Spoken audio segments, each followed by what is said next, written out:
When I was 8 years old, I asked my mother why Ryan always got the bigger slice of pie. She smiled, patted my head, and said, "Because he's younger, honey. He needs it more." At the time, I believed her. It was one of the first lessons I learned about Ryan. Whatever he needed, he got, even if it came at my expense.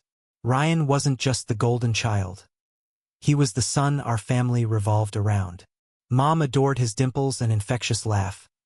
Dad cheered him on at every little league game, though he rarely made it to my school science fairs. I wasn't jealous, not at first. I was the responsible one, the steady hand. If Ryan was the wild spark, I was the quiet flame that kept the hearth warm. By the time we were adults, the dynamics hadn't changed. Ryan chased whatever he wanted with reckless abandon, leaving others to clean up the mess. And somehow, he always landed on his feet. I, on the other hand, worked hard for everything I had. College had been a grind, my first engineering job even tougher, but I built a life for myself in Chicago that I was proud of. Then I met Emma. Emma was everything Ryan wasn't: calm, self-assured, reliable. We met at a work conference, bonding over a shared love of bad sci-fi movies and an unhealthy addiction to iced coffee. Within months, we were inseparable. She made me feel like I mattered in a way no one else ever had.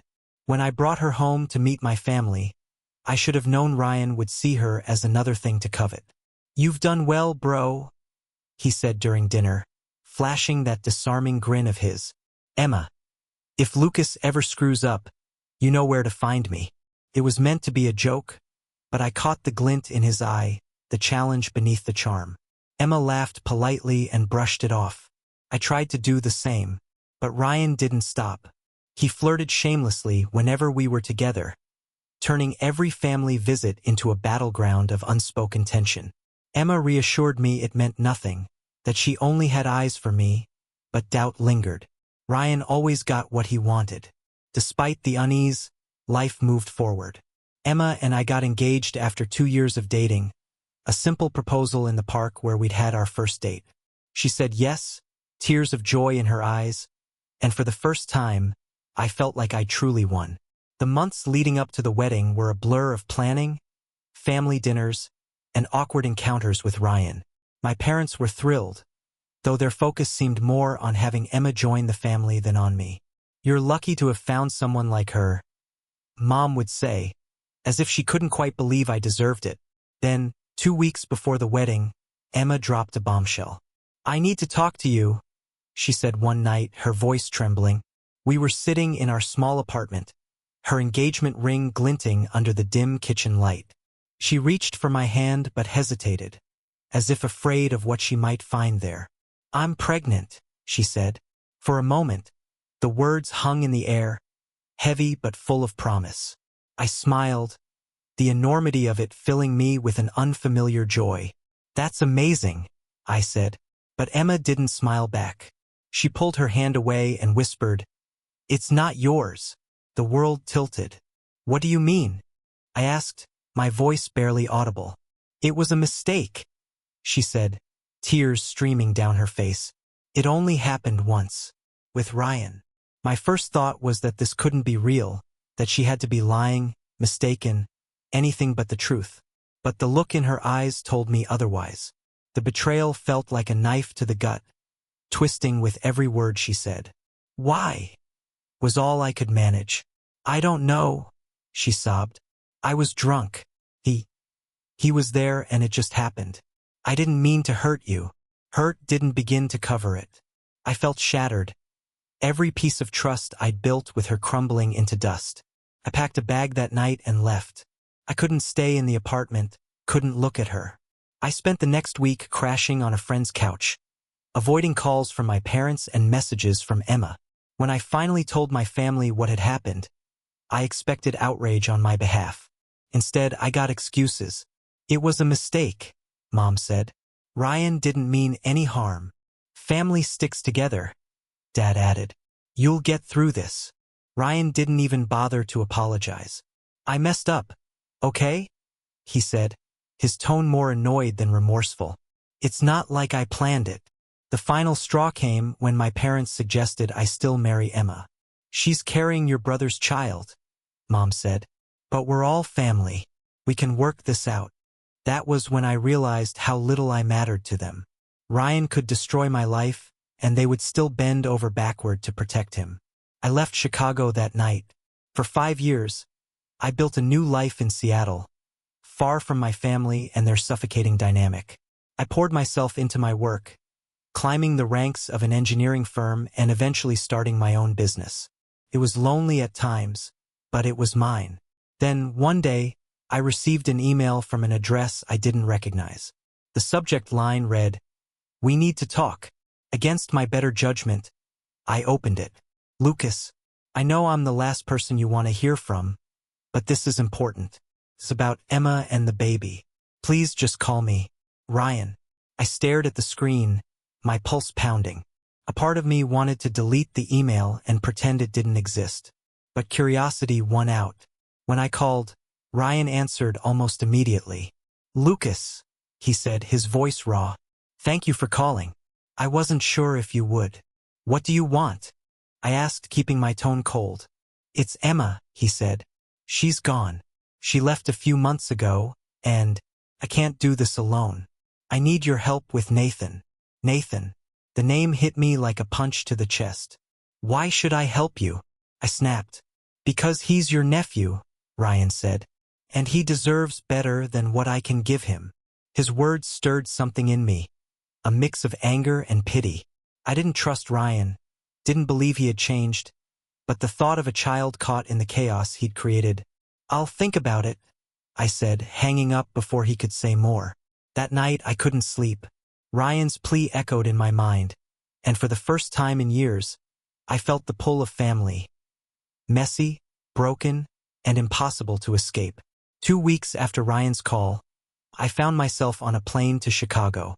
I didn't tell him I was coming. Part of me wasn't even sure I'd go through with it. But as the city came into view beneath the clouds, my decision felt irreversible. When I arrived at Ryan's house, the sight of it startled me. The once pristine 2-story home was in disrepair. Peeling paint, an overgrown lawn, and blinds askew in the windows. It mirrored the chaos I imagined inside. I knocked on the door and waited. When it finally opened, Ryan stood there looking nothing like the confident, untouchable brother I remembered. His face was gaunt, his hair unkempt, and his clothes rumpled like he hadn't bothered to change in days. "Lucas," he said, stunned. "Are you going to let me in?" I asked. He stepped aside, and I walked into the dimly lit house. The air was thick with the smell of stale takeout and something faintly sour. Toys were scattered across the floor, and the couch cushions were askew. In the corner, a small boy sat cross-legged, drawing on a piece of paper. "Is that him?" I asked, nodding toward the child. Ryan nodded. "Nathan," he called softly. The boy looked up, his large brown eyes widening as he spotted me. He had Emma's curls, her nose, her gentle features. "Nathan, this is your Uncle Lucas," Ryan said. Nathan stared at me for a moment before giving a shy wave. "Hi," he said. "Hi, Nathan," I replied, managing a small smile. Ryan motioned for me to sit on the couch. I pushed aside a stuffed dinosaur and sat down. He perched on the edge of a nearby chair, fidgeting with a loose thread on his sleeve. "She's really gone?" I asked, cutting straight to the point. Ryan nodded. "She left a note," he said, his voice hollow. "Said she couldn't handle it anymore. That I'd do better on my own." "Do better?" I repeated, the words dripping with disbelief. "She really believed that?" "I don't know what she believed," Ryan admitted. "She was struggling, Lucas. After Nathan was born, she wasn't the same. I tried to help her, but—" He trailed off, shaking his head. "And now you're asking me to clean up your mess," I said, my voice sharper than I intended. "I'm not asking you to clean up anything," Ryan said, his tone defensive. "I'm asking for help for him." He gestured toward Nathan, who had gone back to his drawing but was clearly listening. I sighed, leaning back against the couch. "What do you want from me, Ryan?" "I don't know how to be a father," he said, his voice cracking.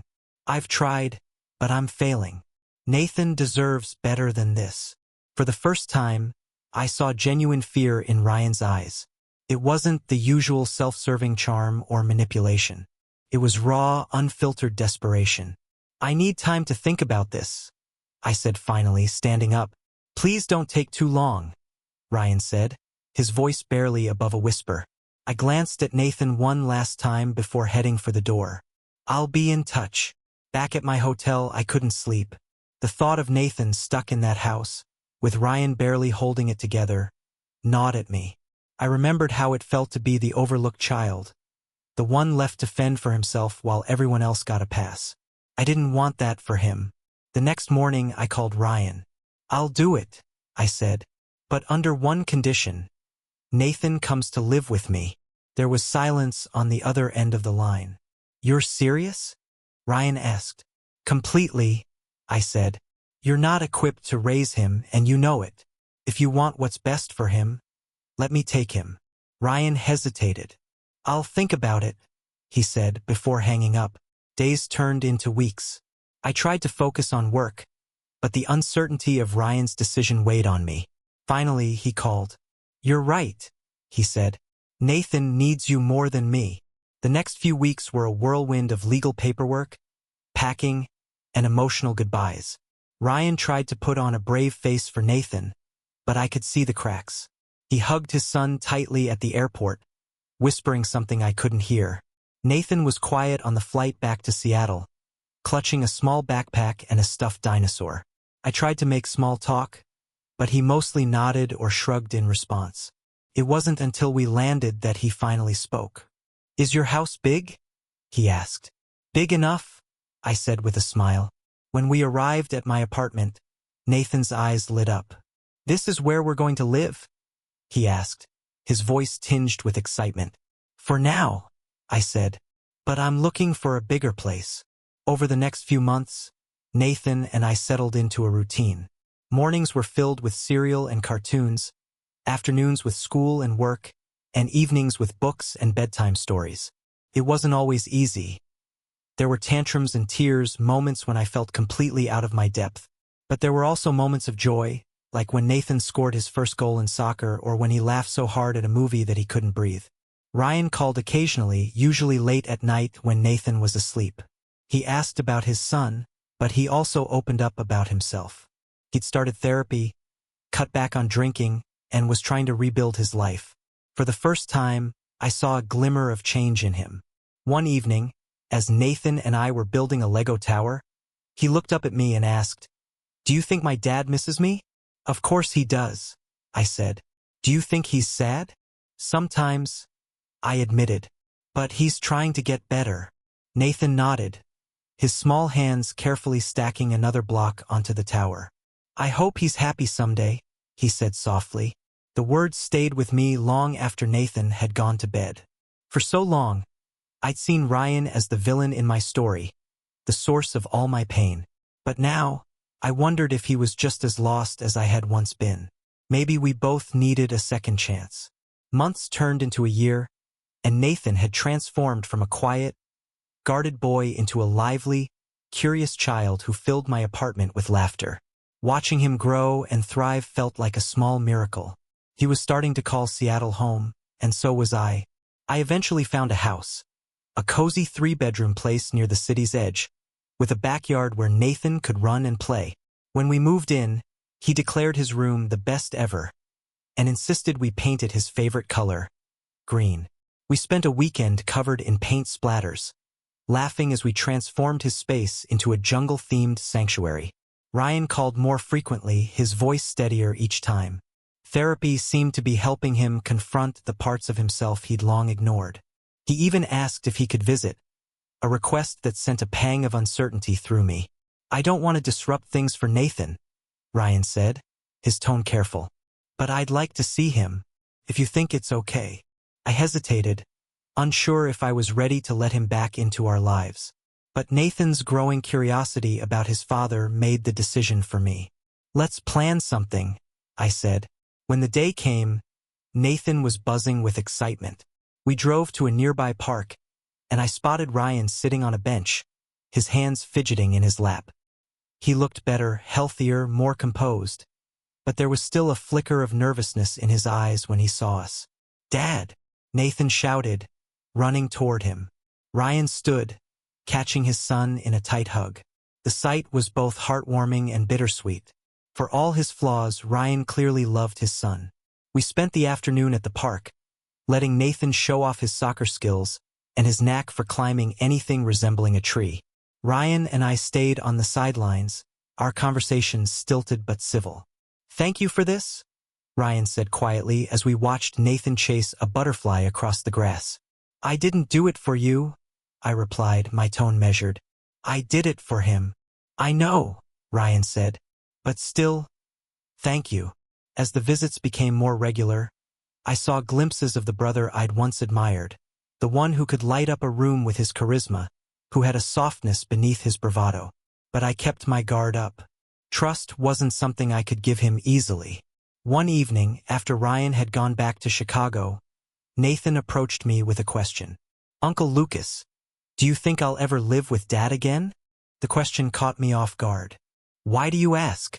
"Because I miss him," Nathan said, his voice small. "But I like it here too. I don't want to leave you."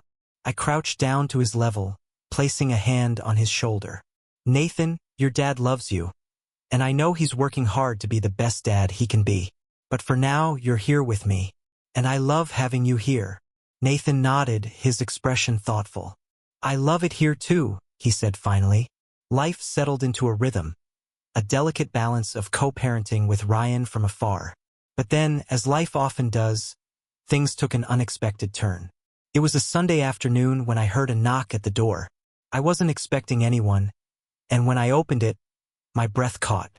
Emma stood there, her hair shorter than I remembered, her face thinner but still unmistakably hers. "Lucas," she said, her voice trembling. I stepped outside, closing the door behind me to keep Nathan from seeing her. "What are you doing here?" "I had to see him," she said, tears welling in her eyes. "I know I don't deserve to, but I had to try." "You think you can just show up after disappearing for 2 years?" I asked, my voice cold. "Do you have any idea what that did to him? To any of us?" Emma nodded, her tears spilling over. "I know I messed up. I was in a dark place, Lucas. I didn't know how to be a mother, and I thought leaving was the best thing I could do for him. But I've been in therapy, and I've been trying to fix myself. I want to make things right." Her words stirred a storm of emotions. Anger, pity, and something dangerously close to hope. "I don't know if you can make this right," I said. "Nathan's finally stable, finally happy. I won't let you disrupt that." "I don't want to take him from you," Emma said quickly. "I just want to see him, to tell him I'm sorry. Please, Lucas." I hesitated, torn between protecting Nathan and giving him the closure Emma claimed to seek. "I'll think about it," I said, my voice firm. Over the next few days, I wrestled with the decision. Part of me wanted to shield Nathan from any more pain, but another part knew he deserved answers. When I finally told Nathan that his mom wanted to see him, his reaction surprised me. "Will she stay this time?" he asked, his voice tinged with both hope and caution. "I don't know," I admitted, "but you can decide if you want to see her." Nathan nodded solemnly. "I want to." The meeting was arranged at a nearby cafe. Emma arrived early, her hands twisting nervously in her lap. When Nathan walked in, her face lit up with a mixture of joy and sorrow. "Hi, sweetheart," she said, her voice breaking. "Hi, Mom," Nathan replied, his tone hesitant but curious. They talked for hours, Emma answering his questions with honesty and tears. She didn't make excuses, didn't ask for forgiveness, but she promised to try to be there for him in whatever way he needed. When it was over, Nathan hugged her tightly. "I still love you," he whispered. "I love you too," Emma said, her voice thick with emotion. As we left, Nathan took my hand. "I'm glad I saw her," he said, "but I still want to live with you." Relief washed over me, and I squeezed his hand. "You always will," I said. Life didn't magically become perfect after that. There were still challenges, still moments of doubt and difficulty. But for the first time, I felt like we were all moving forward, not as the fractured pieces of a broken family, but as people trying to build something new, something better. And in the quiet moments, when Nathan's laughter filled the house, or when he fell asleep with his stuffed dinosaur tucked under his arm, I realized I wasn't just healing him. He was healing me too. Intrigued? Share your thoughts in the comments, and don't forget to subscribe for more unforgettable stories.